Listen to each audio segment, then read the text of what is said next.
Good evening, Joe. Hey, Sean, how's it going? Welcome everyone to the Legion Academy podcast live stream. Pretty hyped tonight. We got a lot of good reveals and stuff this week. We got a Clan Wren reveal. We got the full spoiler on the BX droids. We got Gen Con. We got all this good stuff. Let's get hyped. Let's talk about it. How you doing? How's your week been so far? Pretty good, pretty good. Was working a little bit today, working a little bit in studio, working a little bit getting prep for the school year.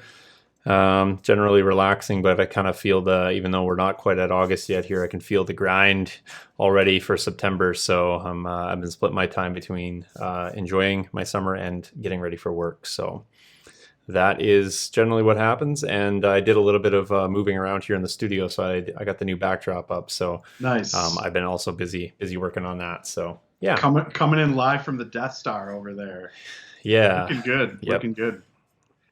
Thank you. Yeah, I have been 3D printing my little heart out, and Right, right. got some stuff filler primed. I got my CAD Bane completely painted this week. I've got my B2s and my CAD Bane based, so I'm all caught up on my CIS army. I've got like half of a table spray primed and sanded. Now I got to start painting this table. So lots of projects on my end. The fun never stops for sure in the Legion world. But why don't we jump into some stuff? Sure. Just on the topic of building stuff, I've been working on this little base here too. So kind of working on a Nice. different Martian planet. So got some work to do, but it's coming along. So that's been my kind of my partial um, job this week, I guess. So Chris Enga saying great new backdrop. Thank you. Robert coming in from Michigan. Thanks, and Bob sharing to Indiana. So thanks guys. Awesome. All right, so where do you want to start? We got some housekeeping stuff, and then we'll jump into talking about some Mandos here. So I think we Cool. were going to speak a little bit about Friday Night Fights this week. Yeah, let's talk Friday Night Fights for a second. All right, All got right. lots of clicking to do here. There we go. All right. Fantastic. All right, take it away. Yeah, so Friday Night Fights it's happening this Friday yet again, as usual, from coming live from the studio. We just had a match last Friday, and it was a really interesting match. We saw some stuff related to the payload bomb cart. We had to look up some rules. We found out that the payload could essentially just float freely over like height one terrain, which is an interesting revelation to me at least, and hopefully you guys got to see that in action. That was pretty cool. We also have a sponsorship from Deep Cut Studios, right? So we're going to be seeing their mats on the table, Right. and we also have a little surprise for you guys as well. We have a coupon code coming in from Imperial Terrain. So I've been printing a ton of Imperial Terrain stuff. Sean's been using a lot of really cool Imperial Terrain pieces on the Friday Night Fights tables. And so if you guys for this month, well, I should say for the next month, if you head on over to Imperial Terrain and you use the coupon code Legion Academy, single word, no space between Legion and Academy, you can get 15% off of your STL files over there. So Dave giving back to the community, doing us a favor, helping us out, trying to get you guys some discounts, trying to get more Imperial Terrain stuff on your tables. They have so much cool stuff. Man, I got their Sarlacc pit printed. They're down skiffs I'm looking at right now on my table. I've got like some Tusken Raider huts and a bantha. So like lots of cool stuff over there. Yep. Check them out for sure. And we'll probably bring you the same mat this week. We'll probably do a couple weeks on each of those, and then we'll kind of rotate through. We do have several to show you guys, so we just want to make sure that we kind of get some terrain to correspond with the mats. So just let us catch up on getting that done for you. So that's this Friday. Check it out. It'll be around 7:30 Central. So depending on, we're right around 7:30. So just check for us there. We'll post it on all the regular sites. So it is only, Robert is asking in chat, it is only for the STL files. So just the code will apply there. It does not work on the physical prints. So next up, I think, Joe, we were going to drop a little bit about the upcoming announcement this week for Gen Con in-flight report. So if you haven't got enough Legion Academy after tonight, you can join us tomorrow because we're going to go live right after the Gen Con event. We told you guys about that last week. So Joe and I are going to jump on. Probably, we don't really know the length of that show, but it'll be specifically related to Legion. So we'll focus in on that. We may drop a few highlights if there's something Joe and I are interested in outside of the Legion world. I'm sure there will be. But if you're not sure the time of that, they are streaming on Twitch July 29th, tomorrow, 7 Central. So I'm guessing that'll probably be about maybe an hour and a half-ish. But we'll go live right after that. So just look for us around, 8:30, or if you're watching the in-flight report, we're just going to kind of give a recap, our thoughts, our opinions, and then let you guys know how hyped we are for what comes out. And it's always a good thing. Unfortunately, we're not attending in person, but this is the next best thing given the COVID era here. So Yeah, I'm a little bummed, this year having to watch it from home. Last year we were sitting in the front row at the in-flight report. That was right. awesome, covering Mm-hmm. it. Got to see the revelation of Marvel Crisis Protocol, right? Yes. So it was great. I mean, I'm looking forward to what they're going to show us this year. And I'm Yes. just glad that they're doing it. It's like, hey, we have to be safe. We have to stay home, but I'm glad that FFG is taking the time to still give us a stream and show us cool new stuff. So Right. hopefully we can bring some interesting stuff to talk about that night. For sure. And then did you, correct me if I'm wrong, Joe, but is it not August 2nd that they're going to do a Legion stream as well? I believe it's August 2nd. It might be August 1st. Yeah. I can't remember the exact date. Okay. But I think there's a Legion stream. Legion-specific stream, yes, after the fact. Yep. Right. So fantastic. Always a gentle troll in the chat there from our friend Al Paz. So thank you, Al, friend of the Thanks, show. Al. Always appreciate your contributions. Okay, and then right on cue, the old dogs let me know that it's time to cast. And then this weekend here we have the Fifth Trooper sponsored or run. I'm not sure what the appropriate term there is, but Gen Con event. So that is happening online tournament. But my understanding is that there will be more than potentially one stream platform for that. So I think several people are bringing some games. So if you guys are, and I assume it's all on Twitch probably, so you guys can slide over there and check that out on the weekend. I am participating. I'm just coming to get my 3 games in and just get some Legion on the table. So don't expect me to be far or be on any streams, but I'm certain I'll have fun and I'll report back next week to let you know how my games go. So man, you're not going to be on any streams. How am I going to watch you play? I mean, if I make day two, if that's a thing, potentially, because I think I think maybe I could be wrong, but I think all the day 2 games are going to be streamed. So here's hoping if I can manage to weasel my way through and get there. So I'm anticipating seeing some cool, interesting things, some bids.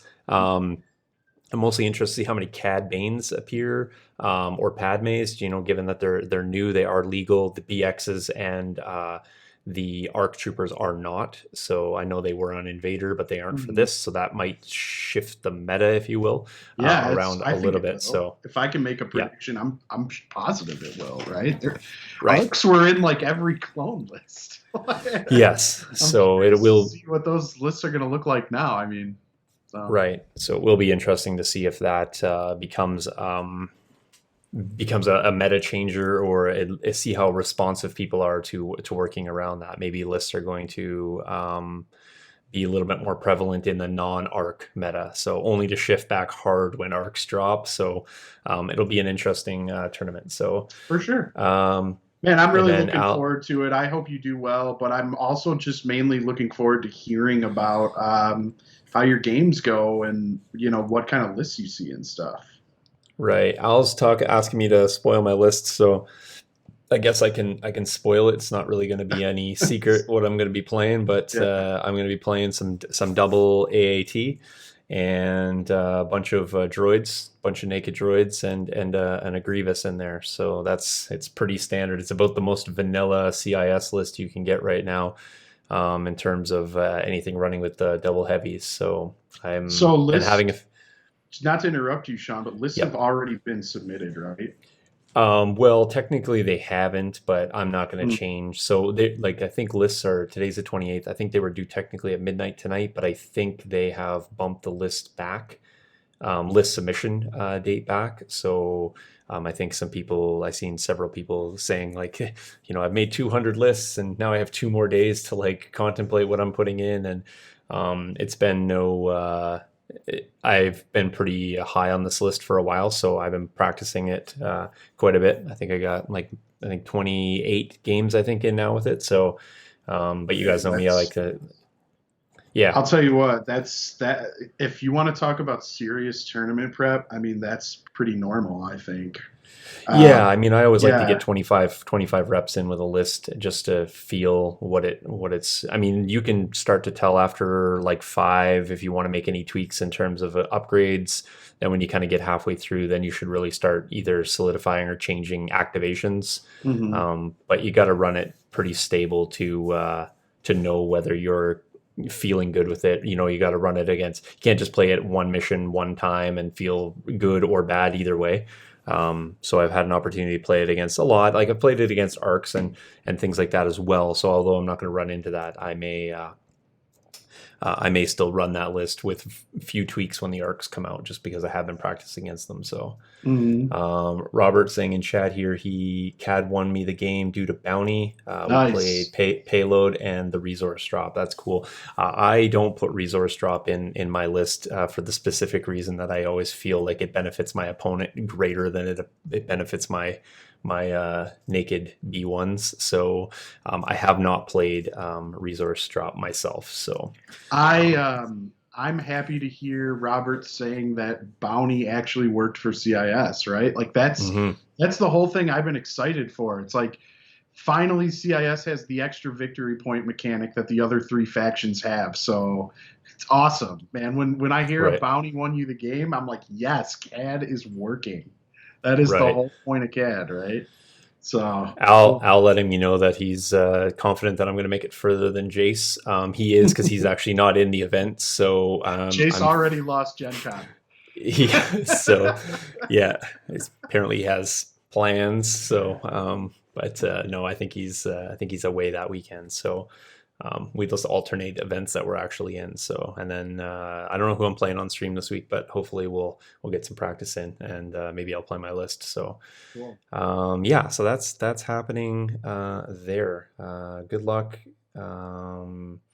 If you're the top CIS player, you'll get a painted Cad Bane. That's Keith coming in with that. Well, I won't be the top Nice. CIS player, but congratulations to whoever is, and I'm sure they'll enjoy your painted CIS, your CIS CAD. But I have my own CAD here. I got two CADs actually, and I'm one hatless. I think it'll be my way to go there. So, Nice. okay, Joe, I think we got. Go I ahead. gotta Yep. say, not to go too much of a tangent, but No, no speaking of worries. CAD, I painted mine up, and while I'm not the best painter, man, what a fun sculpt to paint!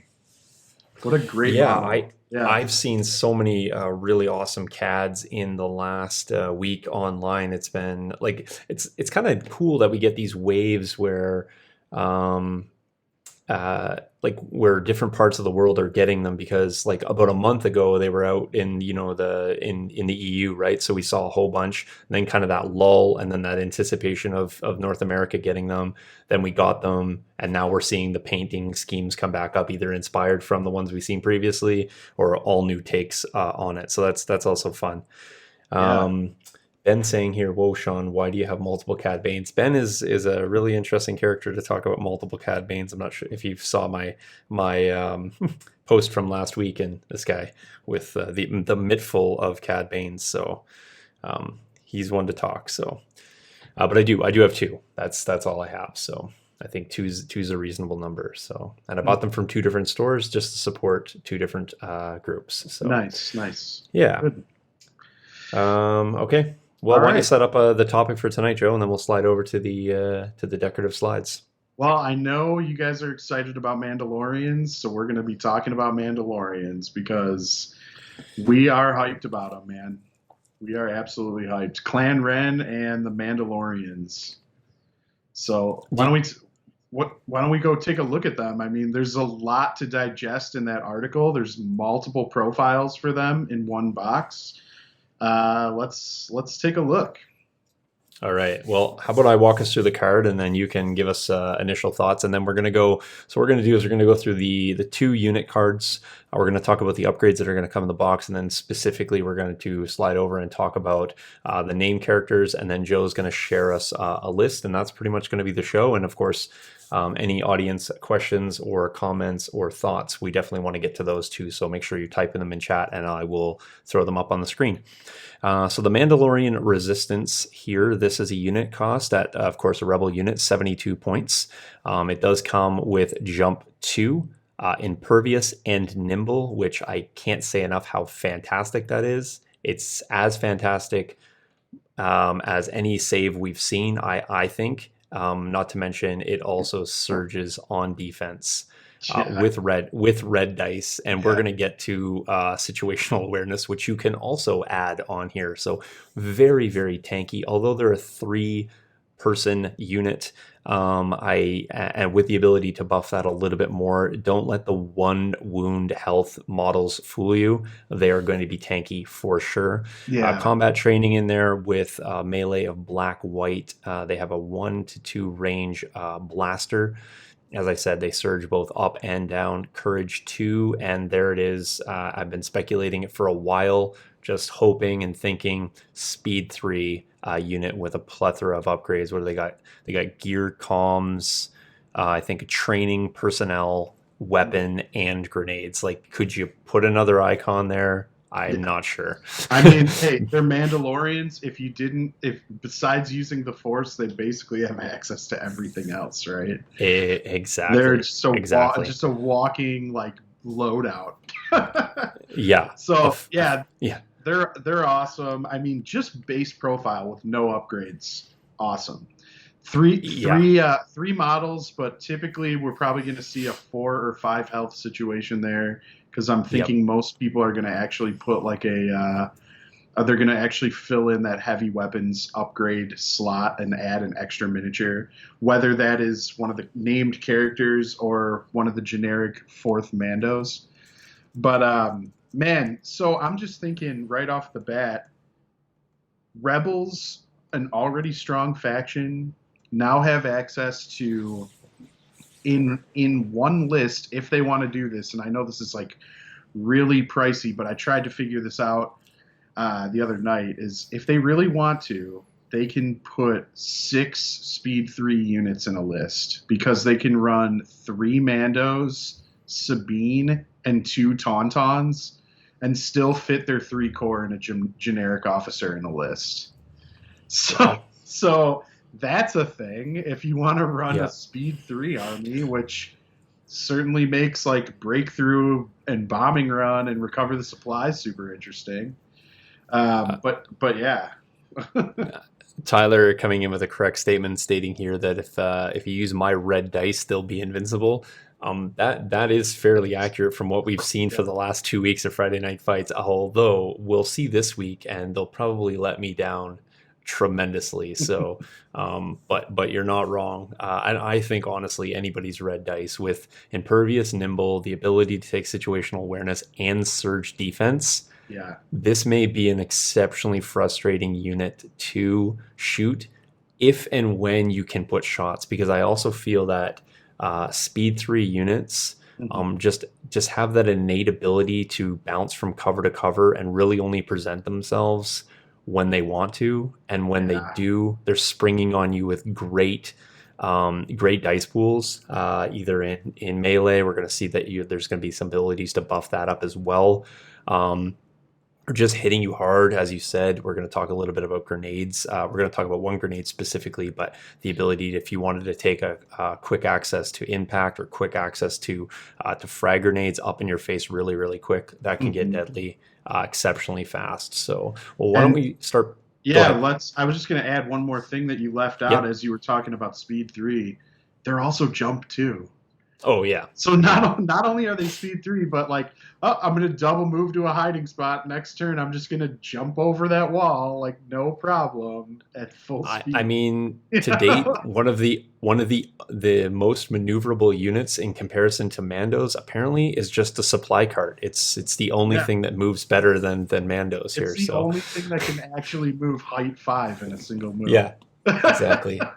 Yeah, yeah, but fair enough. yeah, and we'll get way more into.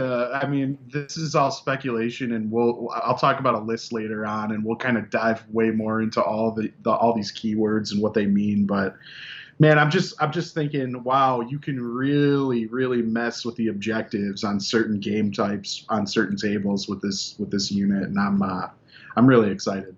Let's take a look at their Right. cards. You bet. All right, so we got four to go through here tonight. First one being jetpack rockets. This is a range 3 to 4 weapons, so it kind of a unique range there.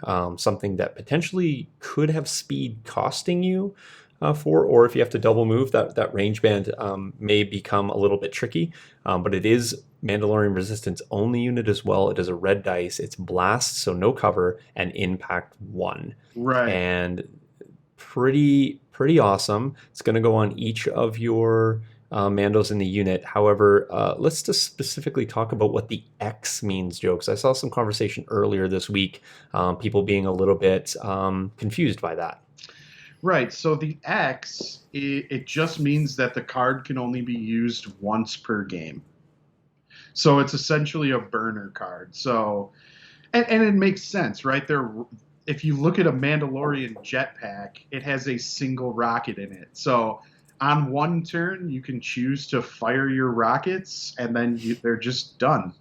And we've seen this before. This was added to the most recent RRG update, this single use X, because there are other cards. If you look at the vital assets box in the supply deck, there are other single use cards. But this is going to be, I think, the first of potentially many that we might see, where you can just pay like 8 points for an effect you can use for one turn whenever you want to use it, and it could have an extremely strong, just a game-changing play to be made with this. Now, the reason I think this is good is essentially on a full Mando squad. This is actually Impact 4 with 4 Right. reds surging. So, Yeah. and blast. So, doesn't matter that your airspeeder has cover 1. I think airspeeder is actually immune to blast, though, right?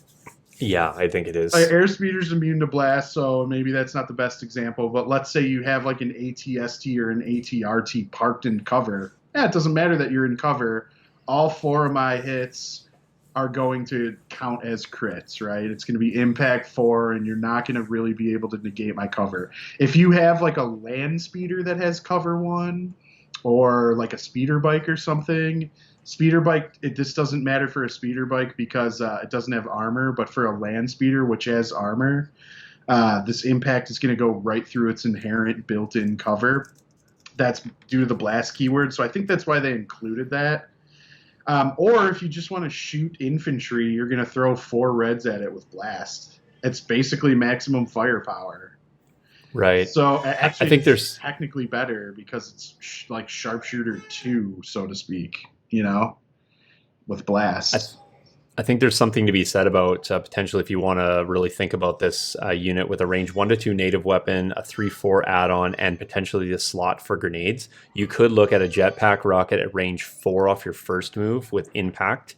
You move Hmm. then potentially into that range 1 to 2 band. You still have surge to hit, and then you could close that band to the range 1 band and either use frag grenades for more red dice or go impact grenades for additional impact. So Or I can droid really see, poppers. or droid poppers, absolutely. Yeah, So yeah. with no loadout ability, obviously you need to take these as have a specific role, but I think a secondary role is also fine. So maybe picking that grenade that's going to be the most useful across factions, maybe your option. Frag grenades come to mind for sure, Hmm. but I really like the ability of this unit to be able to take multi-range weapons that that complement nicely with their speed, and you can really control that range game. I could jump back to range 4 and shoot my rockets. It doesn't have to be my initial alpha. I can Mhm. dive deep, throw my grenades, and then pull back. Whatever you kind of need to use this unit, I think with speed 3 and the ability to take multi-range weapons, Well, it's really there. let me bring up something else that just came to my head. So, Sure. in general, from what I've seen in the shifting metas of the last 2+ years for Rebels, Rebels often, outside of Luke Skywalker, didn't really have a strong anti-armor tool. Like in general, Rebels relied kind of on playing around armor and hiding more so than being like, I want to confidently shoot at that Gav tank or that ATST and I'm cool with it. This this upgrade on Mandos is going to be a reason to not be scared to take some shots at armor and try to kill it. Also, if you want to pair this with Rebel veterans in the core slot, you can fire support into this and really have a disgusting opening salvo.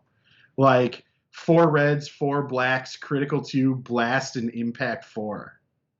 I mean, okay, right? Like, Seems good. Seems I'm good. just saying, like, it definitely some unexplored territory. I didn't even think about putting these guys in with vets at first, but now that I'm thinking about it, I'm like, man, fire supporting into that shot could be like really disgusting. And if you want to take 2 or 3 Mandos and you throw these rockets on them, impact 4 multiple times in the first turn at range 4, pretty strong, right? could I take mean, out a if vehicle surprisingly fast, you know. I mean, if you wanted to couple it with a Leia bombardment to open up that first turn too, why not?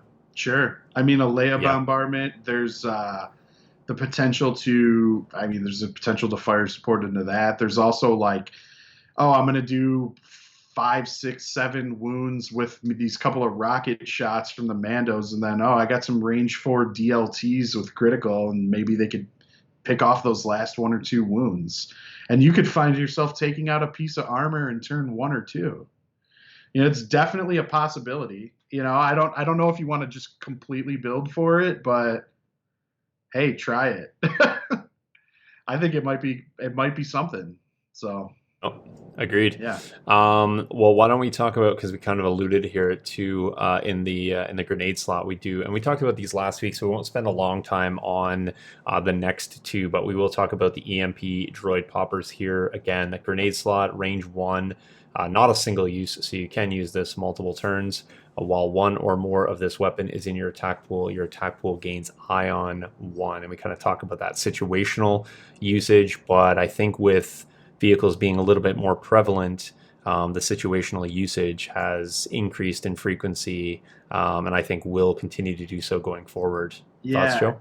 Okay, thoughts. Definitely agree with you on the increased prevalence of armor just existing in the meta, more so than it has in like maybe the early days of Legion. I think armor is really strong, and I think the 2 new factions really like to take armor a lot of the time. Christopher Zenga is asking, is the Inferno the mirror squad for Mandos? I mean, nobody knows yet, so I can't really answer that until we see what their profile is, probably tomorrow.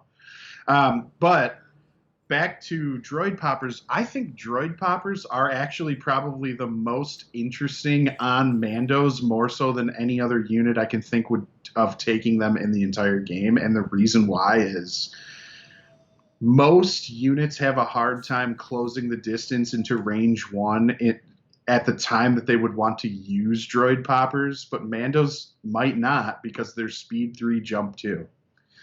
I think if they want to get in on stuff and get to range 1, they probably have a little easier time doing it than like a snow trooper or something else, right?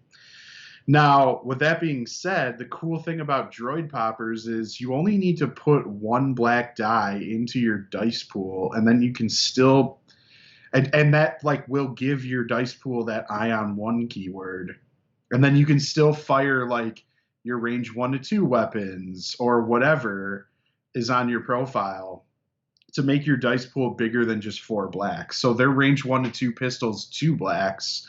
So in a 4-man squad, you can throw 7 black dice with ion 1 instead of 4 black dice with ion 1.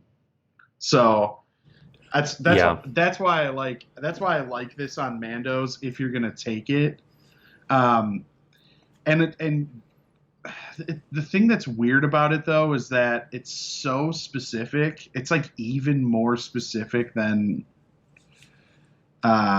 like a frag grenade or any of the other grenades because you're banking on the fact that your opponent either is playing droids or has vehicles. But I mean, it might be worth throwing on that. What is it, like 3 points? Or is it 5? It's 3 points for that one. Yeah, so for So it 3 comes at a points, little bit of a discount, I think, because it's a little bit more niche. But yeah, that being said, I think that the ability, again, remembering you can split fire with this as well. So potentially you're shooting at something that you don't need to ionize, but you want to put this on another unit, you can do that.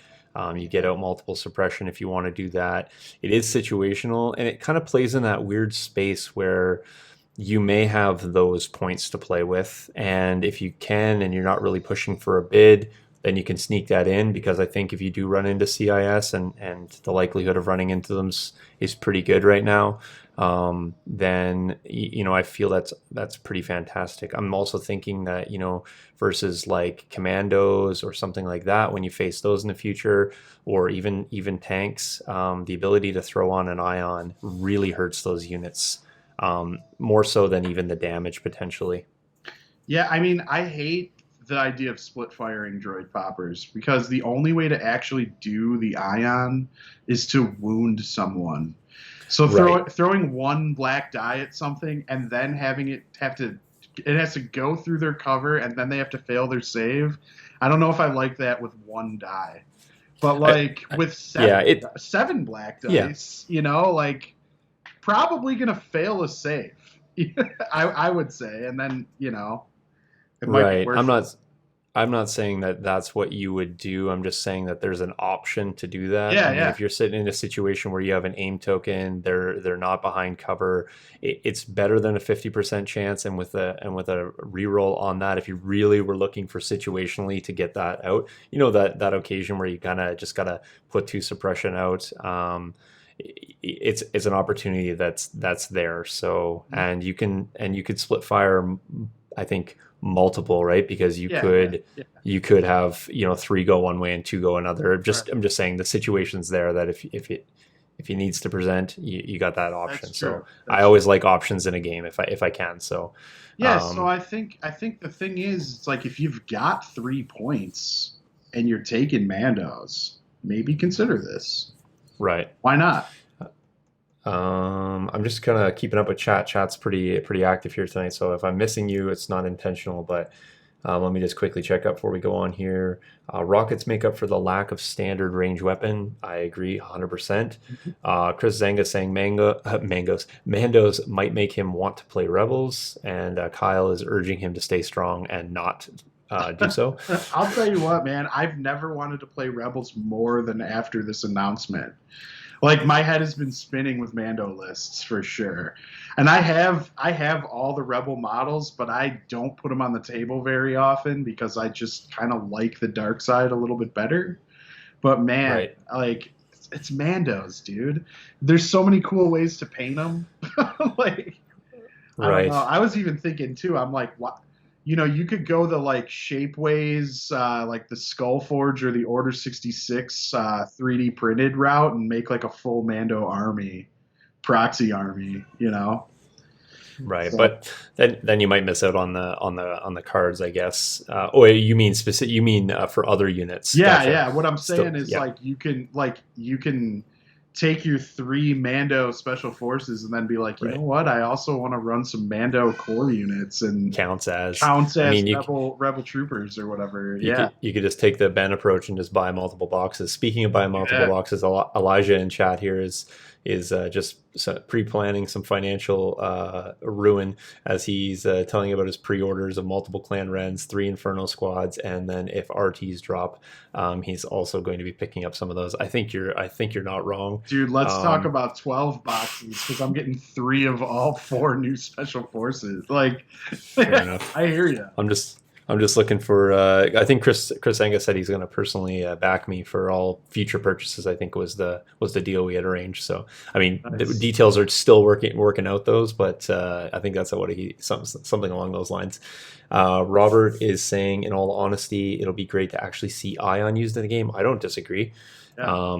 I think. Whoops, sorry about that. I think I'd love to see more Ion, and this Ion weapon here comes at a nice discounted cost and not like the Snowtrooper Ion weapon that you're investing 20 odd points in. This is a 3-point situational usage, and you don't feel bad about the 3 points if you don't get to use them. It's still a grenade after all. But you know, that moment that it comes in, and it comes in clutch when you're jamming up a tank or something like that. Or jamming up a droid unit, or their AI attack, and you've ionized them and they can't do that situational move. There's all kinds of opportunities where that's feeling really good about those 3 points. So yeah, man, let's look at a couple other upgrades because sure, there's so much more. There's so much more I want to add. Okay, Ascension cables, right? It's coming in the box if you're a Rebel player.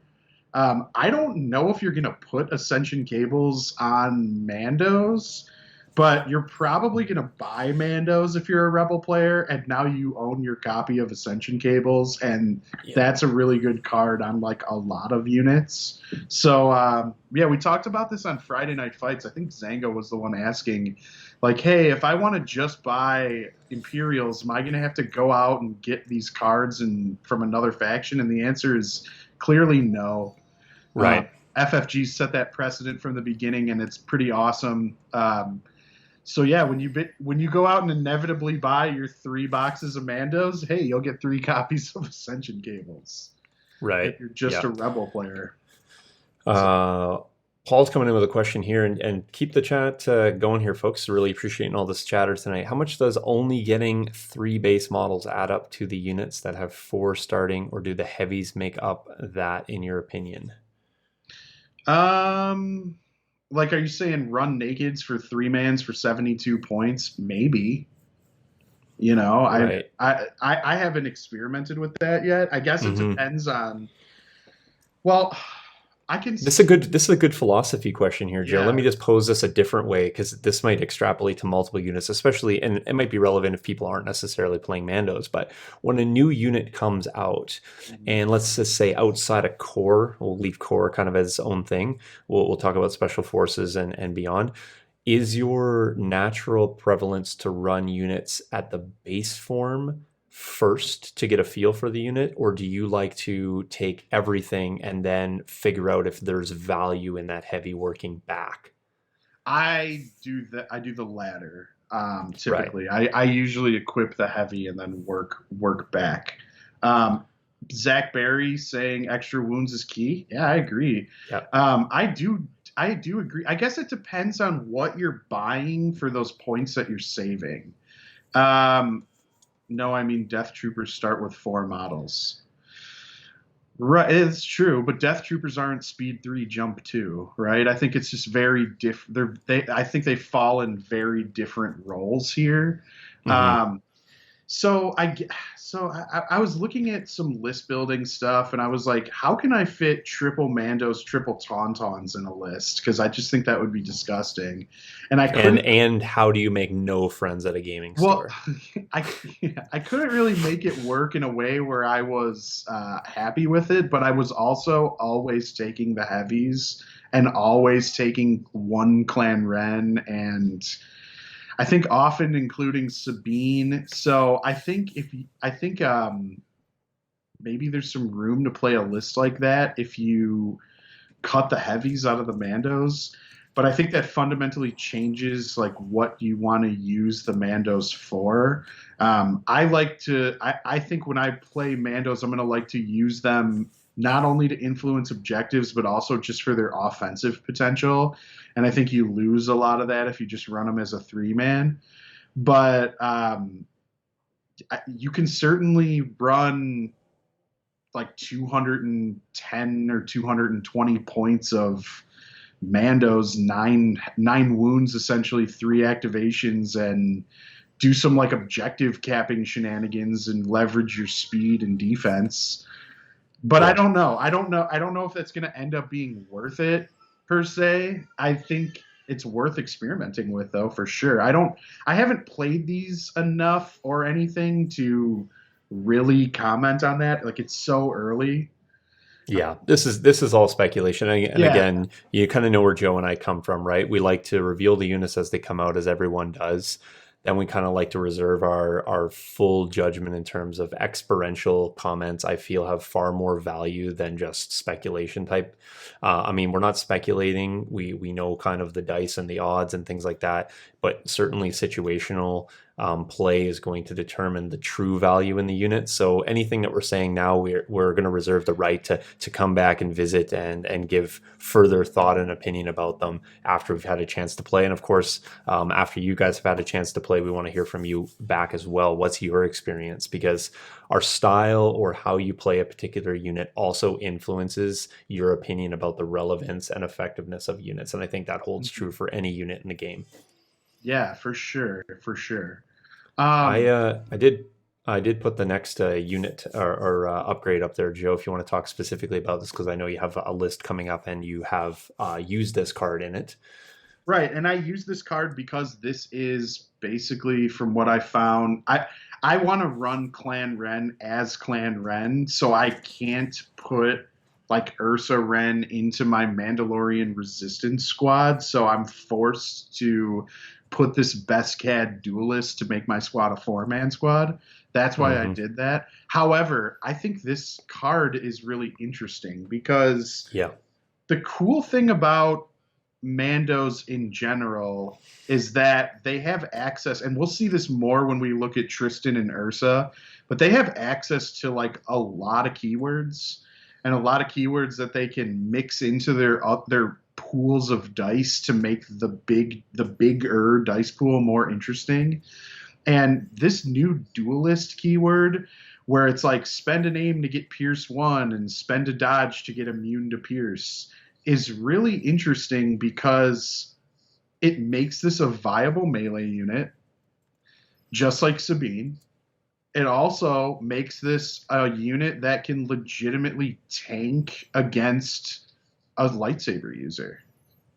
He, here's a And question. Tarpon. Here's a question. Yeah, here's a question, Joe, and I actually don't know the answer to it. And this is why I'm asking. Mm-hmm. Um, on the duelist, Mm-hmm. the when you spend an aim, you gain Pierce, and while defending against a melee attack, you spend the dodge. Now, the spending of dodge, Mm-hmm. does the effect of spending the dodge give you immune Pierce as well as cancel? I believe it does. And I believe. Nimble would then also come into play. You couldn't spend the dodge again to certainly block a second wound. However, Right. it's important to point out that I believe Nimble, because this will be after defending, this is Mhm. while defending, then you would actually gain that dodge token back. Yes. So in defense, again, speaking to the tankiness of the unit, um, if you were truly not looking to spend that point of Pierce and keeping them alive, that spending of dodge not only gives you Pierce immunity, but comes back with Nimble. Yes. And again, situational awareness can Hmm. let you spend it on crits, right? Right. So yeah, it's interesting. I like it. Man, you're really gonna want to find ways to get these guys tokens, like in general, and we'll see that even more with Ursa and Tristan. Not to get too Right. out of ourselves, but yeah, I think this makes things like taking like offensive push on this unit. If you wanted to run them as like a melee tar pit squad, could be really Hmm. interesting. Or supporting them with like a Leia or like a command card that hands them dodges and finding ways to Yeah. get them tokens while still preserving their 2 actions. It that Yeah. really that there's really a lot of potential there to do some interesting things with them. And I just like how flexible this unit becomes with this card. It's like, well, it's good in melee, it's good at range 2, it's good at objective grabbing, it's really defensive. A lot of cool stuff there. So Do you want to slide over to this next unit? Start talking about Ursa and Tristan. yeah, absolutely, and Okay. Clan Wren in general, and so this, I think this definitely is going to take some explanation because it's something kind of weird that we're seeing with this unit where it has a base cost. It's called like the Mandalorian Resistance Clan Wren.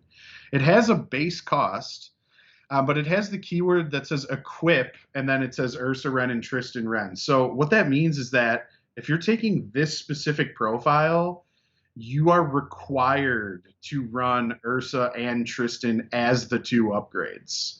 So you see the two like heavy weapon slots on the card, but the equip keyword forces you to take both of them. So instead of being a 4-man squad, this now becomes a 3-man squad with a generic Mandalorian and then Ursa and Tristan Wren.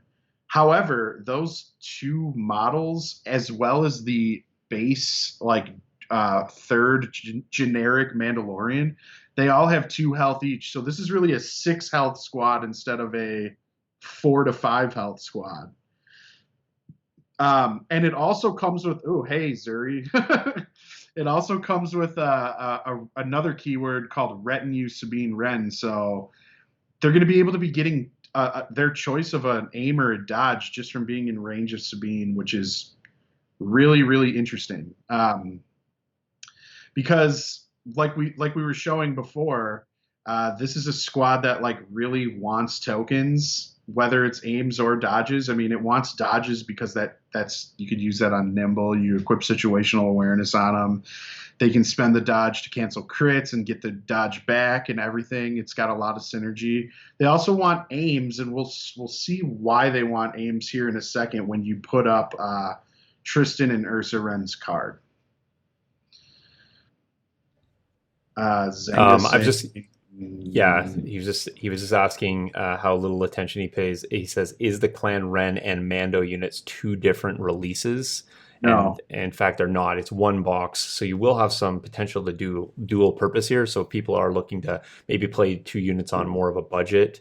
I like the versatility that FFG has given you there. They didn't separate them out, and I think if they did that, that might not be terrible because people might only want to buy one specific one. But I think there's some versatility in here. Not to mention going back to Joe's earlier point about being able to have more diversity in the models. So, do you want to walk people through the card too, Joe, just on here because there is a couple other keywords here. Yeah. So real quick though, to interject on that, I think from what we've seen, it looks like this box comes with 7 models, and if that's the case, I think you get a full Clan Wren plus a full Mando Resistance like in one box. I think you get 2 full activations in one single box. So maybe you don't need to buy 3 unless you just want to play with sculpts. But anyway, so yeah, I think we see Nimble, we see Impervious. The big thing is Retinue, which I talked about for a second, and then yeah, the equip keyword where you're forced to take Tristan and Ursa. Let's look at their cards because I think that's going to tell more of a story about this.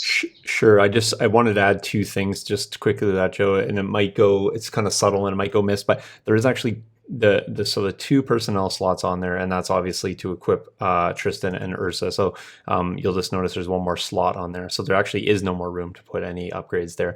However, their combat expertise, you're actually replacing the white with the black here. So they're actually dual black in combat. So subtle change, but it does make all the difference. I mean, the percentage of a black dice over a white's pretty significant when it comes to combat. So let me throw up the 2 unit cards here. There they are.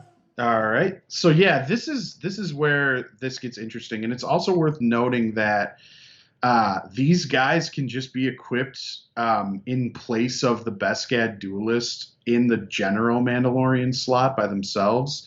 But if you want to run Clan Wren's profile specifically, you just take these two together with the third model.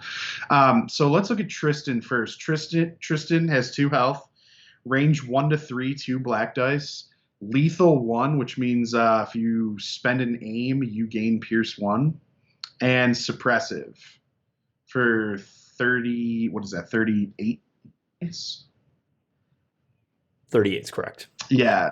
Yeah, so a little pricey, definitely a little pricier than the Beskad Duelist, but extends your range to range 3, gives you the suppressive keyword, and makes your whole ranged pool have Pierce 1 if you spend an aim.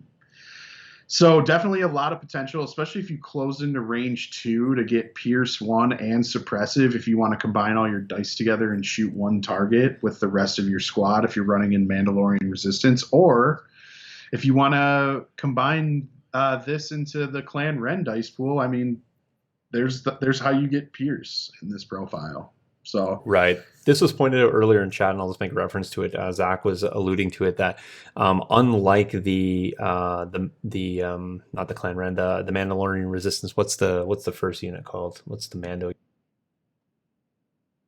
I think it's just Mandalorian Resistance. Yeah.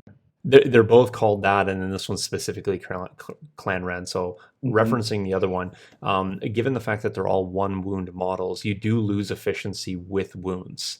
Although you can preserve them quite well. In this unit here in particular, because you have 2 wound models, you're not losing efficiency immediately upon taking a wound. And similar to like other multi-wound units, if you're able to position these in such a way, there is a potential where you could take multiple wounds given who can see who over the course of a few turns, where the wounds could be spread out a little bit more, and you'll retain that efficiency even more. So depending on where you position them, how you position them, there is potential to take multiple wounds before losing any efficiency in terms of offensive output. So that's something to keep in mind as well. Definitely. Yeah. And man, I'm doing like a who do I kill first type of thing when I start assigning my wounds to Clan Wren. Let's look at Ursa, because I think Ursa is actually really interesting too. Sure. There you go. So Ursa, range 1 to 2, which you already is kind of the range you really want to play in with Mandos. Also 2 health, single rainbow, but you get Dauntless. Ursa's your leader, and you get Long Shot 1. Long Shot's an interesting keyword. It means essentially if you have this dice pool if you have this weapon in your dice pool and you spend an aim token, you can increase its range by 1. So it's looking like Tristan Wren wants to play in the range 3 band and wants to spend an aim to get Pierce. Ursa Wren wants to spend an aim to get Long Shot, which is going to make her weapon range 3, and also the generic weapon range 3. So man, it seems like Clan Wren really wants an aim token because all their keywords sort of work with aim tokens, right? The other thing, though, that's really interesting about Long Shot 1 is that you can combine this with like a droid popper, for example, and now have a range 2 grenade. Like if you want to have that generic Mando, which is your 3rd model in this squad, contribute its die as a single black die. Then you have Tristan with his range 2, like it's a range 3 weapon, but shooting at range 2, and Ursa shooting at range 2, and you spend an aim, you now make that droid popper range 2. Your whole dice pool now has Ion 1, Pierce 1, and is what? 4 blacks, a red, and a white. Not bad.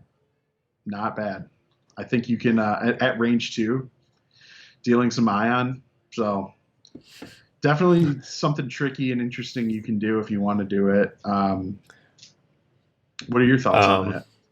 Well, so a couple things. I'm getting another message here. Our apologies to anyone who uses our closed caption, because apparently our closed caption on Facebook is saying we are talking a lot about mangoes. So just to be clear, these are mandos. I just got Mm. a message that says the closed captions taking care of that for us. So that's funny. And then Keith's actually asking a question here, and I was going Oh, to it does. allude. Keith's right. Long shot one does apply only to the weapon keyword, the weapon that you're using. It does say that. Yeah, that's true. Right. So that was the point I was going to bring up there. And then also there was just a question here specifically from Jason Price that I put up. If a two wound model gets a wound and that same unit is shot again, but wounded model is completely hidden, does another member of that unit take the new wound? Yes. So yeah, you have to be able to physically see a model. It's just like if you have a 5-man single wound model unit and you can only see 4 of them. Now, if any member of the shooting unit can see the wounded model, then that doesn't apply. But if that model is completely hidden from all attackers in the attack pool, then it cannot take a wound.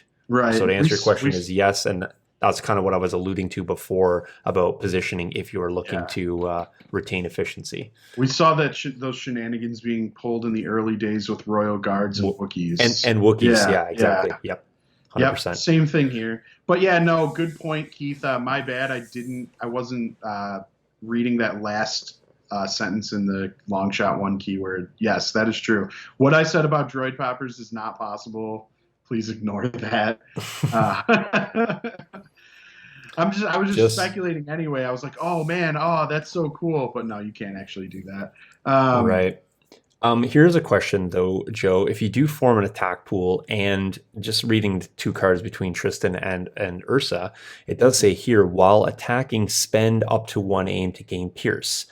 Her card reads that while attacking, spend up to 1 aim token to increase the weapon. Now, if you're forming the pool together, let's say it's a range 2 pool, and you spend the aim, I although think you the get aim both doesn't apply to keywords. long, right, so it doesn't apply to Yeah, long shot because there's a specific caveat that says that it does not. However, it doesn't say anything about spending 1 aim token per keyword. right. So Yeah. spending of that could potentially add at a range 2 band at the very least, or I guess even, yeah, I guess her Well, weapon would, her well, yeah, weapon would it go would to have to be range ranged. three. Yeah, yeah. Right, her weapon would go to range 3, yes. So I think that you can use that in combination. So it's kind of like a discount for the particular unit. So Yeah. now, if there's extra ways to get aim tokens, then potentially you could spend 1 to reroll dice as well. So hmm if you're able to kind of generate some of that stuff via generic commander, maybe with the electro binoculars or something like that. Well, and So it'd also be just because they have access to gear and training. I mean, offensive push, offensive push, yeah. hunter. Yep. Like, hey, you wanna put hunter on them so you can proc that off multi wound models? Do it. You Yeah. wanna put offensive push on them so every time they do that speed 3 move or the one time they do Right. it before they need to recover. So there's I mean, yeah. definitely ways to do it. Yeah. Yeah, and here's the cool thing too, right? If you're just looking at this unit here, again, it's kind of getting that speculative realm. But let's just say you have an aim token and you're spending it. Now you're going to have Pierce 1, you're going to have long shots, so you're going to increase Ursa's range. Now you got a 3 black dice, 1 red, 1 white.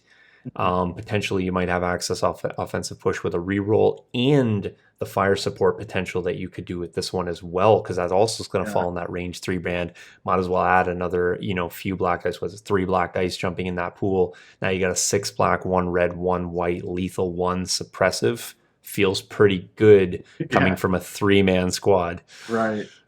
Right. Right. So Lethal 1, suppressive, and critical 2. Like, yeah. Yeah. It's a right, lot. That's a lot of cool yeah, keywords all at once. Right. So yeah, a lot of potential here with this unit in particular. I really yeah. like it. I like the flavor. I like it from a lore perspective. Um, it's Yeah, I was just cool. trying just trying to slide these cards over, not to cover our faces, but I was just thinking too about gaining aim tokens. Because you obviously have your own aim action, and as you said, offensive push. So if you were able to kind of generate those, that is one way to get an aim. However, retinue from Sabine is also going to be a way that you could potentially just gain an aim off that as well. So I can see this unit 100%. very easily having 2 aims or a single aim dodge. Almost, I mean, if you keep it in conjunction, Sabine's definitely got the speed to keep up. You could definitely run them in conjunction. Having 2 units with Dauntless, if you were to run Darksaber on Sabine as well, feels really good. That 1-2 punch coming in from 2 heavy hitting melee units. Yeah, there's lots of potential. This is scary stuff And calculate odds, man. That's why I for put. sure. Yeah, I like. I mean, There's definitely a ton of ways to get aims, and I love the synergy here with Sabine. It's super thematic, but I also love that your your tokens are doing more for you than just the base mechanic that the token normally does, and you're yep. left with the option to decide, do I want my aim or do I want my dodge here? Because do I need to live? Do I need to have more offense? Like your keywords get infinitely stronger depending on the token you take, and you get that one free token every turn if you're including Sabine. So you have a lot of tricky, cool, complicated ways you can play these to make Right. them really interesting and strong. My general perception of Legion and kind of things that I've sort of seen, and this could be inaccurate or people may disagree, but I really felt like early on units were kind of at a discounted base price, and then the real value came in value both in point wise and the investment, I should say, came from the heavy weapons. Now what we're seeing is a little bit more in terms of maybe more costly units, but there's much more efficiency within the actions. So your core Yes. units before, very simplistic, maybe one keyword, one thing that they were good at, and you really added the value to them if you chose to, or you could take it off if you chose not to. Now we have these units that are quite a bit more expensive, but I'm thinking like even like a Cassian, for example, with loadout. So you got that potential to kind of make him versatile. You have this unit here where you're adding Tristan and Ursa, very expensive, but look at the keywords they come with. Look at the action efficiency within the aim tokens. Look at the synergies that they have with other expensive units. So as soon as you start developing those intrinsic efficiencies, the value tends to increase even though the points don't. And I think Yep. that's important when you're list building, is to not only just look at base costs, but look at the value that you're getting within those points. Because I think some units have more value, even within baked within.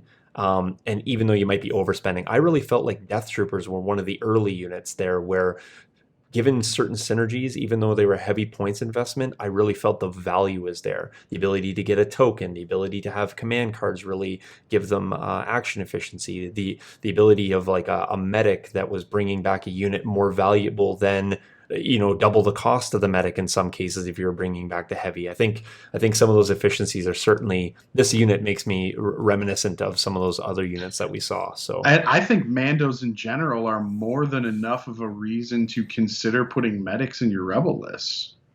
right. I mean, their wounds are really valuable, and they're very. It's like it's very hard to do damage to them, and when you Yep. do, it's really detrimental to them. But if you can bring Yep. them back in the same turn, I man, mean, that's if you tough. could. Yeah. Yeah. Now, let me ask you this. Let's just say you have this unit in particular, and Ursa takes 2 wounds and you lose her. Hmm. The medic could heal and give her back a wound. As long as it's the same turn. Yep. Now, And okay, then, wait. so this is where I'm getting at. Right. If she Yes. dies, yeah, she could be brought back. Because this is, Yep. so if she dies, she can come back the same turn as what you're saying. Yes. But if she has a wound on her that she Yes. carries over into another turn, Yes. a You medic cannot. can clear that. No, a medic can clear that wound. Can clear that just because a Yes. multi-wound model can have that wound healed Yes. over multiple turns. Yes. So this is what I was getting at with the distinction of that, because there is potential where you could have a healthy Ursa lose her Mhm. and then actually bring her back to full health within the same turn. Mhm. As long Take as you another delay wound your on medics. her. Yeah. Yeah. Take another wound on her, have that carry over, and then actually heal that back up. So there's, this is kind of one of those units where, and there's lots of them in the game where the investment of firepower to them you really have to make sure that those wounds are going to stick. Fighting clones right now, I really feel is kind of like chasing your own tail in some respects. You whittle down a unit and you think you're going to have it in the crux. However, it's just sharing tokens off units that are surrounding, and it's like I'm really pounding this unit, but they're just being saved by everybody else.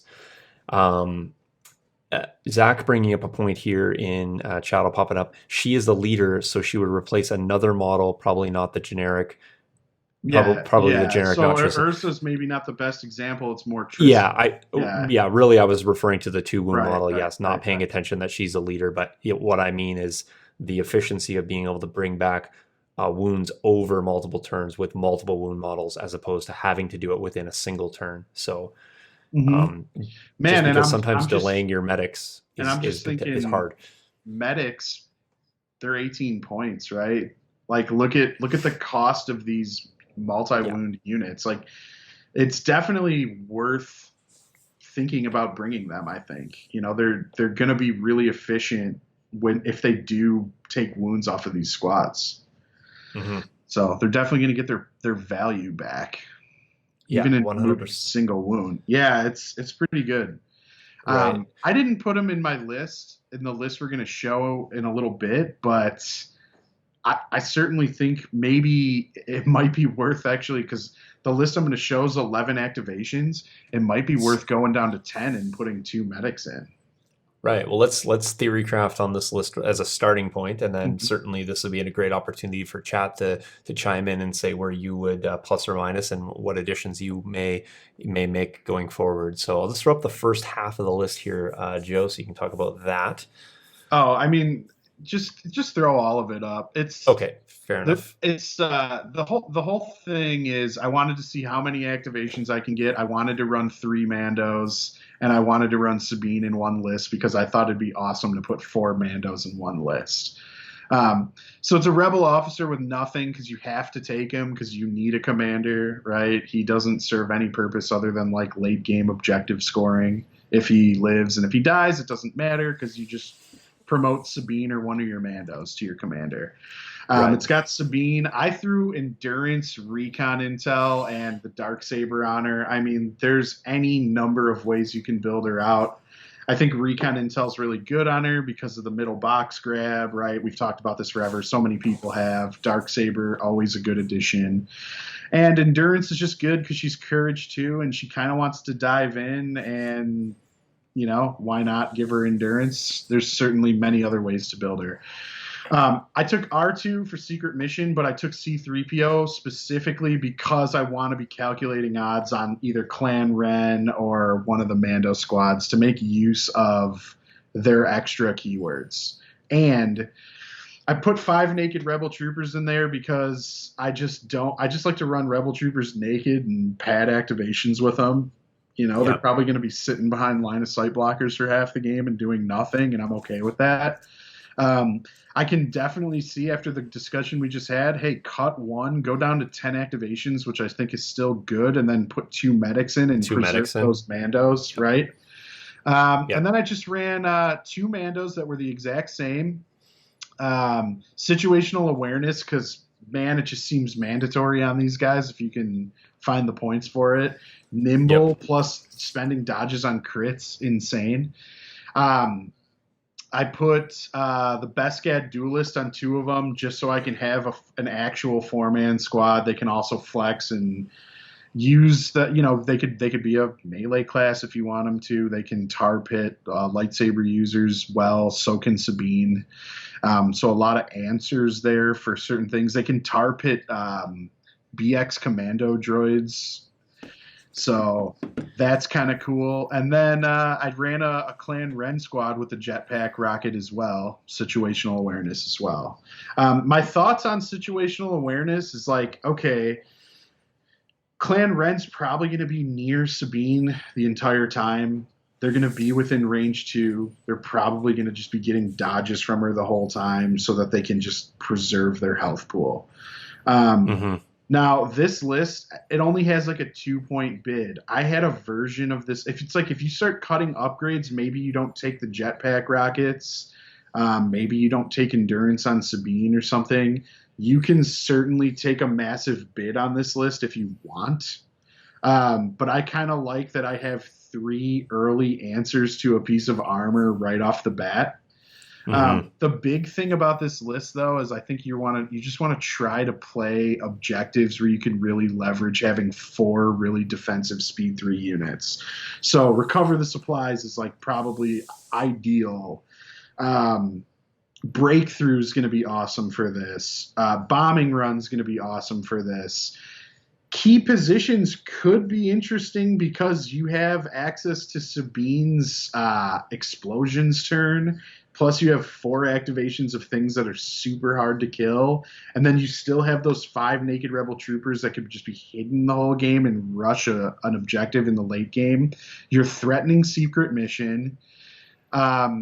There's just like a lot of silly stuff. I mean, 11 activations and still getting 4 like Mandalorian units essentially in a list is pretty crazy to me. Just going back to your earlier point there, Joe, around adding medics. Was just doing some quick math as you're doing that there. But if you were to drop the rebel troopers and drop down to 10 activations, add 2 medics in, you can actually then take both of your Mandalorian resistance units and just throw in your droid poppers.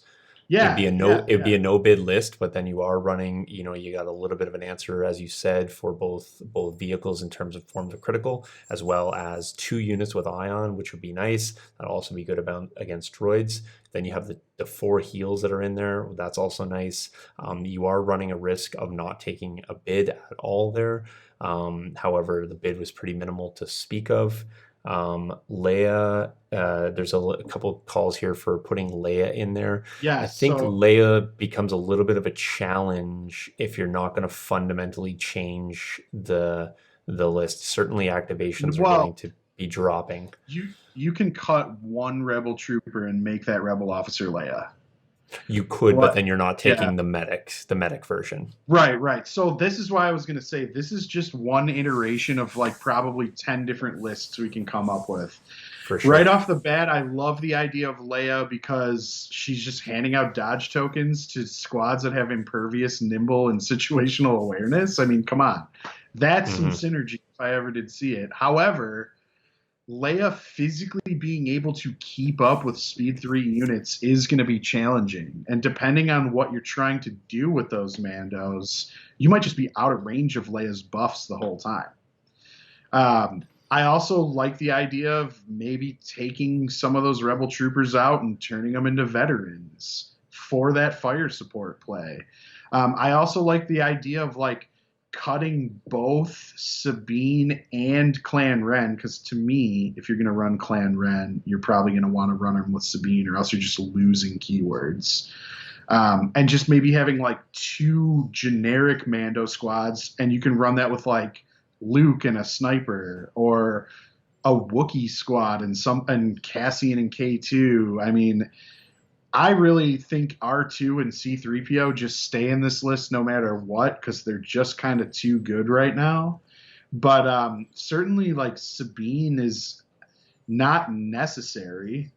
And if you're just looking for a reason to, like, maybe if you're like someone who's currently playing like 1 Wookiee squad or something, swapping in like 1 Mando squad is an interesting side grade flavor choice thing that you can do that could be really good, because they're similarly costed. I think it's like 110 points for the build I put on there, so it's basically what Wookiees cost. I just did a quick just quickly thrown together, just trying to absorb all the ideas in chat here and put things. So you could do a Leia aggressive tactics electro binoculars for all kinds of token generation coming out of her. 4 surges, multiple dodges. All right, so why though?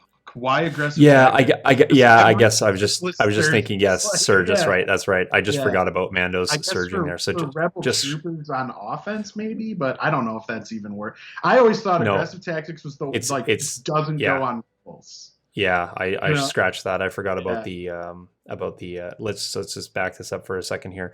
So just forget about the that point on her because I will change that really quickly. But you can do so you got up to 10 points to play with here, I guess. But Sabine, you could add situational awareness. You need to cut the dark saber for her, which I've played lots of times without it. So it just depends on how safe you're playing with Sabine. You run R2 with C3PO, you run double veteran and then double Mark IIs. That gets you up to 4 core versus the 3. And then you run the Mandos just the same. Now it puts you at 10 activations and up to 10, I guess up to 11 points to play with. So if you just took Electro on her and you wanted to take an 11-point bid on a 10 activation list, you could certainly do that as well. Mm-hmm. So yeah, and for sure. And the other thing too is the big X factor here when we're talking about all these lists is what command cards are you going to take to make to create even more synergies here, because Rebels in general, they have a lot of interesting synergies that you can get out of the command cards. So if you're just looking at the list that I built, Legacy of Mandalore, Sabine's 3-pip has like some really nice synergies with the 3 Mandos, because the orders are issued to Sabine and 2 troopers. So you're going to issue your orders to Sabine and probably 2 of your Mandos, one being Clan Wren, one being, or maybe not Clan Wren, maybe just the other 2 generic Mandos. And when you're issuing an order, it says they gain either a name or a dodge. And Sabine gets Inspire 1. So it's like you can really give Sabine and all 3 of your Mandos an aim or a dodge, your choice, based off of all the keywords and the things you're getting off those command cards. That's a thing. I mean, Symbol of Rebellion's really always interesting just as a play for a 2-pip. I took Push and Assault for my 2 and 3 generic pips. Now, in my version, I took Explosions and Blast Off because I figure they're both like super swingy 1-pips, and Blast Off's really nice for scoring Secret Mission. I can see the argument for cutting Blast Off or potentially cutting Explosions for just like the generic ambush. Mm-hmm. But I just think both, like, it's like Blast Off is so almost necessary for consistently scoring Secret Mission that I like. Do you feel? I mean, and I don't want to get into conversation about R2 because he is my favorite topic. But do you feel that R2 lists, in some respect, sort of play into the hand of the opponent by knowing that you're likely to preserve the 1-pip till late game? And when you see that first 1-pip come out, you are able to kind of control the rest of the sort of pip game, knowing that late game you're probably going to be out-pipped by that 1-pip for Blast Off. Because really in my play, that's what I have found, is that I feel that kind of plays your hand a little bit too soon. It's like I know this is coming, and therefore I know you can't play around me with these other ones. And the further the game goes, the more control I kind of feel that I have as a player. I think that's fair.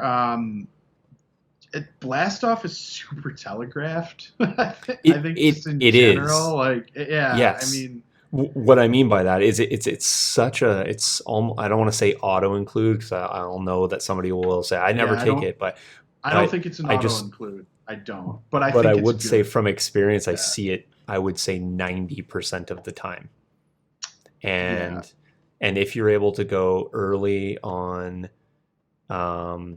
Zach saying bluff that you have Blast Off and bring ambush mind games. Agreed. However, totally. I mean, here's the other thing. I mean, if I'm taking Leia in this list and it's Leia Sabine, like I don't know if Blast Off is so much of an auto include. Well, this is what I was going to get at, is that there's potential that you're taking Jin in this list, and maybe you're playing, maybe you're going to play Jin, or, any sort of flavorful character that you choose, whatever way you go. I think that there's ways to get around playing R2's Blast Off But then does that hurt you for that play, or are you just not really concerned with secret mission in this list and more really using it for buffs? I guess your hand's going to be almost tipped by turn 2 what you're doing with your R2. Your Yeah, R2 is not keeping pace with your Mandos, very likely. right. So like and so to your point around that, I was going to ask specifically, how do you envision R2 playing here? Are you trying to press to keep pace and also threatening the secret mission, or I are think I'm always threatening secret mission in this specific list. That's why I included blast off. I think R2's always pushing for secret mission. And worst case scenario, he gets clipped early and does nothing, and who cares? But right? yeah, I just think for this specific, because it's like there's no vehicle to repair.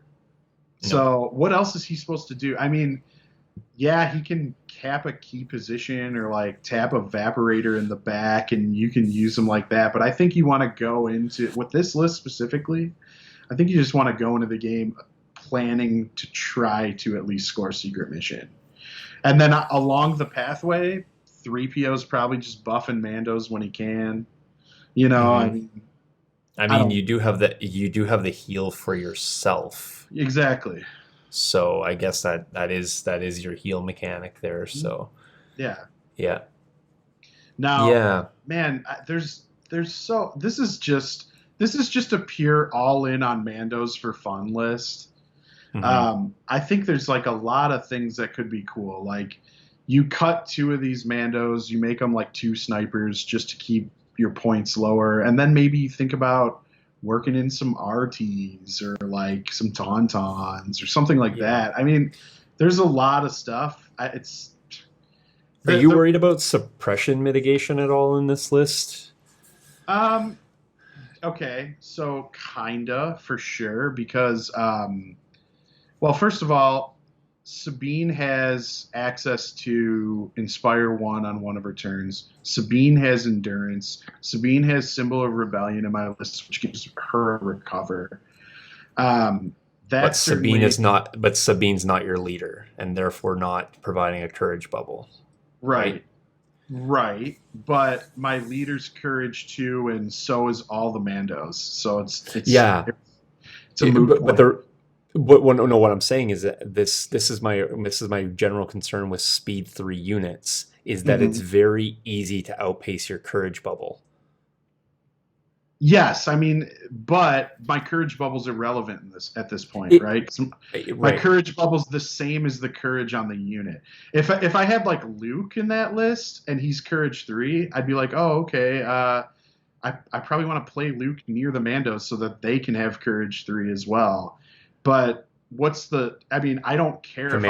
Commander Yeah, Luke, right? Yeah. yeah, No, what I'm saying is that you don't have any. So your generic rebel officer in the list provides you with a point of inspire. yeah. So when you outpace your commander, I know you have the same courage, but you don't have any suppression mitigation. True. You also typically will, what I fear is that speed 3 units typically either end up near board edges Mhm. or near enemy edges. And so Yeah. there is high potential that these speed 3 units, if panicked, move significantly Oh, faster towards negative board edges. for sure.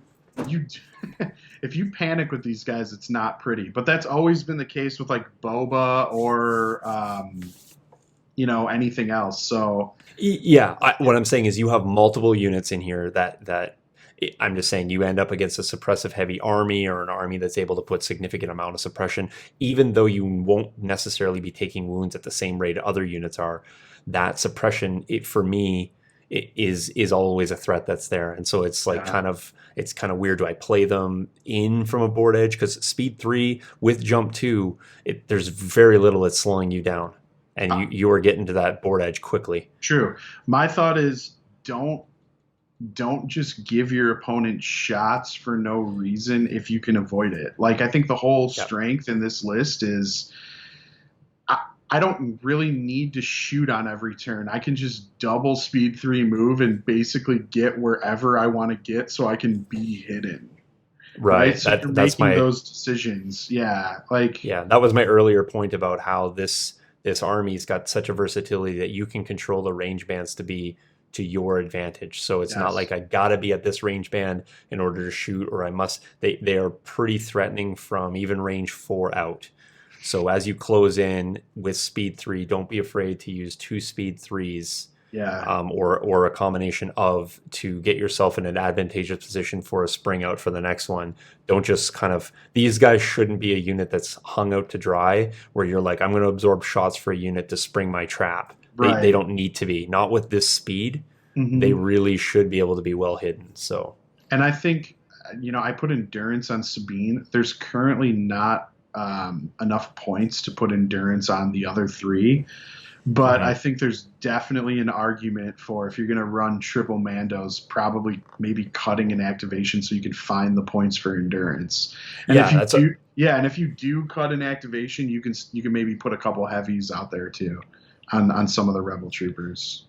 I mean, a one less activation to preserve potentially 3 is one of those things where I'm saying don't look specifically at the point cost of a single unit, but look at the efficiency of that unit. Hmm. Because I would be a real feel bad moment when you run a 120 point unit off the table because you decided to pour 8 activations worth of shooting into them or whatever. Like, you just were able to bring that much, or you're able to dump 3 or 4 suppressive weapons on there. Or, I mean, another card comes to mind, a nice Palpatine card if you wanted to early threaten. And then here's like, give me your Mando at a range 4 or take 4 suppression. Just kind of forcing that hand. There is ways to, For sure. um, Well, that and then uh, I think actually that's really interesting. So Palpatine plays that on you. Your answer is probably to jetpack rocket, so you don't yeah, take the suppression. Now you've yeah, put yourself in a range 4 band, and his shore troopers shoot at you a bunch of times. right. So yeah, that I mean, Palpatine does Palpatine things, man. Yeah, Yeah, I'm just saying, and yeah. that's a really niche thing. But what I'm saying Hmm. is, it's no different than having 3 units that can kind of target you, and suddenly you end up with 3 suppression or 4 suppression if they're suppressive weapons, or any of that. I just always cautious around speed 3 units, and you got Hmm. to remember that they play a little bit different, and they typically, not always, but I find that speed 3 units like to play around the board edges more so than those speed 2. And I think it's just a matter of the distance. Your speed 2 units, you can take the quickest point. Typically, that's cutting towards the middle. If you want to take an end around or flank, it's typically your speed 3 units. But flanking typically puts you on the board edge. So it's just one of those things that in my mind I'm always cognizant of. Is that I don't know how many times I've had my tauntauns out around the edges. That's just where they live. You panic Yeah. them and they've run off the table. It just happens. Yeah, So no, that's a really good point. If you're going to expose your Mandos to shots, try not to do it near the board edges, right? right, And I right. mean, or um, try to look for ways to give them the recover action or recover off of a command card or something, or have HQ uplinks. So if you are Mm. recovering off of a command card, you could get that effect on them too. There's a lot of I different mean, things you can do. uh, I mean, it's symbol of Mandalore, right? Which is the graffiti token? Is that right? Yes, and it only Yeah, so by that default it only issues orders to Sabine, and the effect only actually happens to Sabine because it says when Sabine activates, she recovers. no, no, no. What's the one with the graffiti token? Am I thinking about the wrong No, one? that Is that that is symbol of rebellion. It only gives the recovery to Sabine though. but does that not mark the piece of a key piece of terrain that allows you to am I not thinking of the right card? No, no, no. You are. You're Yeah, saying like I'm using the effect of the graffiti token to essentially. yeah, Yeah. exactly. I mean, that's again that kind of a pre-turn zero type planning move, but that is another thing where you can potentially have some suppression mitigation, specifically if it's around like, I don't know, if it's around a payload in a payload mission where you kind of have planned out a route where you're going, or it's around anything where you have some control over placing the objectives. Yeah. Um, And so I again, just did include that in my command hand, and I think that is really strong. Like the use of the graffiti token does have some synergy with Mandos for sure. I right. agree with you on that. Yeah. Yeah, I mean, I'm not saying go out and this is going to be the tournament winning build. This is just something silly I came up with like, a few minutes before the cast, and I was just like, oh, how can we run 4 Mandos? This is cool. But I'm excited to see what people come up with, and after people have gotten 25 or 50 games in using Mando builds, what kind of interesting tactics we're going to see develop over the next few months. Right. Are we looking at a September release for these guys? We are. Yeah, I think Yeah. FG actually states it in the early September, I think is kind of, I think they've pushed that up to maybe the second week of September. So are we due for anything at the end of this month? I don't think so, because we just got CAD, right? So even though they were kind of delayed a little bit. So July, we're getting arcs. We're getting arcs and BX commandos in August, and then we'll get these guys in early September. And most likely Inferno Squad. I mean, we're just waiting for the article. I'm guessing Inferno Mandos are going to drop on the same day. So. Right. And then we'll see Staps and RTs, I think, following that. I would assume so, yeah. We don't have a date on that I'm aware of yet. Right. Well, I mean, maybe the in-flight report will clear up not only the releases that are coming, but Chris Zenga saying he heard the 11th. So that's probably about the 30th in Canada here. So Preston are usually about a week or two behind here as of late. So, I guess the in-flight report will kind of reveal what we're going to see coming. I'm sure maybe they'll talk about Inferno at that. Maybe they're just kind of holding and saving it for that. And then we know some, and then maybe we'll get some surprises. I'm certain that we will for sure. Here's some exciting news coming out. So awesome. Well, I think that's all we had. I'll just jump us back here to this screen here. So once again, just recapping what we're going to be doing coming at you live tomorrow. So speaking of in-flight report, we're going to speak about that specifically tomorrow, I guess, so we don't have too much more or longer to wait rather for that. I think 7 Central, is that correct that's coming out? Yes. Tomorrow? What did I say in the initial time? 7 Central. Yep. So again, depending on the time, we'll come at you right after that. So we'll obviously just be watching along with you guys, and then come on live. So definitely come back and share your thoughts and your surprises or your disappointments, or holding out for that at Walker. Maybe tomorrow's the day. Always holding out. I should say, speaking of holdouts, I think Chris Zanga was talking specifically back here, asking something around points. I think asking, will we ever be at 1,000 or 1,500 point games? I think that exists. I think the Grand Army's there. Yeah, it's just not a feasible tournament Yeah. format. But I think definitely at a con or something like that. Like, I feel that plays well on a Sunday or something. People who maybe aren't necessarily in the day 2 of a tournament, or people who don't have to hit the road as early. Grand Army it up. I mean, we've 3-4 done Grand guys Army aside, at and Adepticon before. Like, we've done it's and it turned out, I think it was like a single game in your it wasn't even a tournament. It was just an event with a single game, because it's like 5 hours. I mean, if you want to play 1,000 points, get ready for a 3.5-hour game, but do it. It's not going to happen in tournaments. 800-point games are already 2.5+ hours long, but and not finishing in many cases. Some are finishing, but some are still not finishing, right? So, I think you need to be prepared for at least a 4.5 hour game. Probably you're just playing 6 turns. There's no way a side's getting tabled, I would say, in that case. But there is something to be said about, I think, playing out just 6 turns and just having units left on the table. Like, some games we play, it's like you get down to turn 5 and 6, and it's like you got 3 activations left, I got 4 activations left, they're all beat up. It's like it's like dodge standby, because I can't afford to do anything with this. You're doing similar, and it's like play for turn 6, press everything in the middle and see what lives. But those games, they wind down in the interest level pretty quickly when you've had such a bloody turn 1 and 2. But I think with Grand Army, yes, you would have bloody turns 1 and 2, but you'd have the models to probably you just see you through the game. I think exactly. When I ran a Grand Army game, we had like 6 ATRTs. It's like, feels good. It's brutal, but then like 3 of them die in 1 turn, like easily. Right. So it's cool. 1,000 points to me is a great spot for an escalation league. So if you do like a 400, 600, 800, and then 1,000 points over 4 weeks, we've done that many times at GameStorm, and that's cool, because that final week 1,000 points, you're bringing like Palpatine and Vader, or you're bringing like Vader and a Gav tank and an ATST. Like, you just do Right. crazy stuff. Or 3 ATSTs in a list and stuff. So yeah, it's definitely awesome and fun, and do it. If you put 1,200 points of models on the table and play a game, just know it's going to be a long game.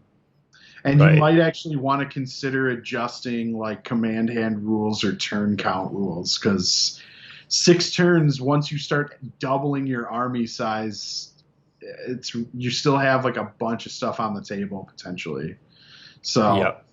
yeah, Well, I mean, Christopher's saying sign him up for that league. I think that's a good, a good thing to suggest to your local gaming group. Speaking of that, I seen Ethan today was talking about how tournaments may not be a thing here for the going future, but they were trying to organize a league, and I think that's a yeah, really good. I think we're in a good spot for that because you can get together with one person and have social distancing and not have large crowds and play a league game. right, And then contribute to a board or an online sort of scorekeeper of some sort, and really kind of keep your community active, but just playing one person at a time. So that's something that we've done here before pre COVID, but it's yeah, certainly something that can happen. It's something I thought about for Friday night fights too, just kind of keeping a running scoreboard week to week, who's played who, and that's really easy. Social distancing can apply.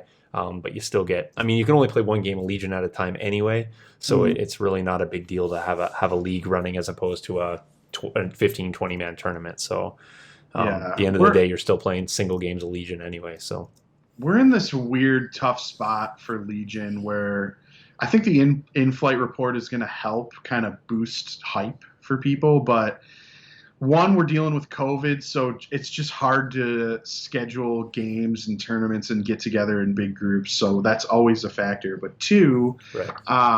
from a game store perspective, like just looking at our local game store, the Indomitus box just dropped for 40K, and there's all this like massive hype around like the new version of 40K. So it's like there's people that are like want to play Legion and they get like one response or nothing, but then like there's like 12 guys that get together and play 40K, and they're Legion Hmm. guys. But it's Yeah. just like where the hype is, you know? So Yeah. I It's think like it's the new candy, right? yeah, It's it's the like, new hotness. I mean, yep. just all I'm saying is if you're having some trouble with your Legion community, or the numbers aren't looking great, just sit tight, because we've been through this situation probably 3 times before in the history of Legion where like Hmm. interest drops off and then all of a sudden it skyrockets and then interest Hmm. drops off. And I think we're in this lull. We're kind of waiting for products. There's been a lot of delays, but we're getting Yep. this in-flight report. We're getting a lot of cool stuff in August and early September. So just sit tight. Don't forget how cool this game is, and it'll bounce back Yep, if you for guys are sure. having.